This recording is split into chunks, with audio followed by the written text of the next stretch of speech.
What's going on, man? Welcome back to the video.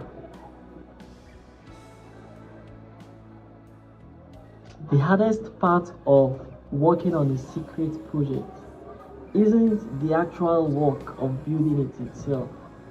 Rather, I feel like it is keeping the fire burning when nobody even knows there is a stove. I feel like with a lot of all the social media app stuff and content creation, I feel like there's now a normality of if you want to work on a project, there's this pressure of maybe you should document it or like carry people along in your journey. Be like day one, this is what I did day two. And I feel like yeah, that's a good idea for someone that is experienced and is a professional. But I feel like if you are just starting out, it can also lengthen your learning curve and slow down your progress, especially if you are someone that is not good at multitasking. And I feel like it can also be a way to procrastinate, where you're actually now more focused on the content than the project you were working on initially.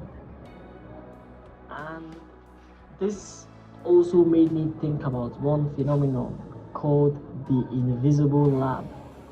The invisible lab talks about the difference between busy and actual deep quiet work. And so what's the difference between being busy and actually doing deep quiet work? So now, let me give you an example. Let's say you want to learn baking. You want to learn how to bake a cake, right? But you don't know how to bake a cake. So you decide to go on you decide to go on the internet to look for videos or recipes on how to bake a cake. However, there are also said videos online about cakes that look like realistic objects. Like there are cakes that look like iPhones, dragons, tigers, name it. There's someone that makes a cake that looks like that. And I feel like that is something you can get distracted on and go off on a tangent on. And you can even decide like, okay, you never baked cake before, this is what I want to do.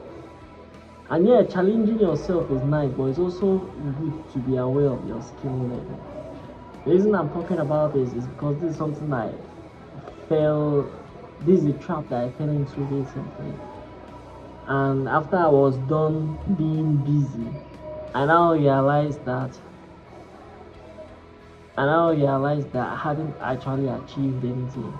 And then if I had actually done some real deep quiet work instead, by limiting myself to like one baking tutorial video, and while I'm watching the video I'm holding a physical notepad where I'll jot down exactly what it is, and then that is all the information I need.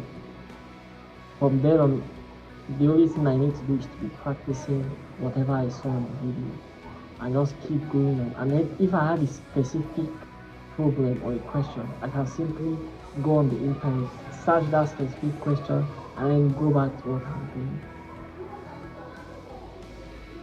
Another thing I learned about working on a secret project is healthy delusion.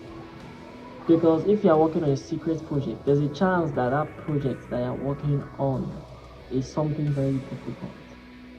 In fact, maybe it is something that people have discouraged you not to do. Maybe it is something that is so hard you're even afraid of telling people about it. But one thing you need to realize that if that is the difficulty level of that thing you're working on, then you actually need to have a little bit of delusion. You need to deceive yourself into believing you can make it. And even if you don't go that far, you need to actually believe, like from the bottom of your heart, in your spare time, when you're daydreaming, when you're dreaming about that goal you're achieving, Like there isn't even an iota of doubt in your mind that this thing you're working on, you are going to achieve it. That is the amount. Like you need to look like a crazy person. The world has to be wrong and you have to be right. That is the amount of motivation you need. You need to be your biggest fan. You also need to be the strictest boss on yourself. And you also have to be a patient teacher to yourself. All these three things, you need to be them to yourself. You also need to be someone that doesn't require permission to work on something or external validation. Where like, oh, I work on something, let me go and show somebody I wanna work with you. That kind of thing. You need to be someone that can survive on your own and still make good progress. Because everybody has something they are working for.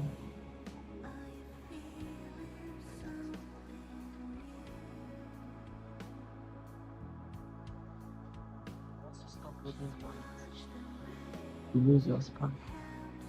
So people call it personal legend. The OGs will know.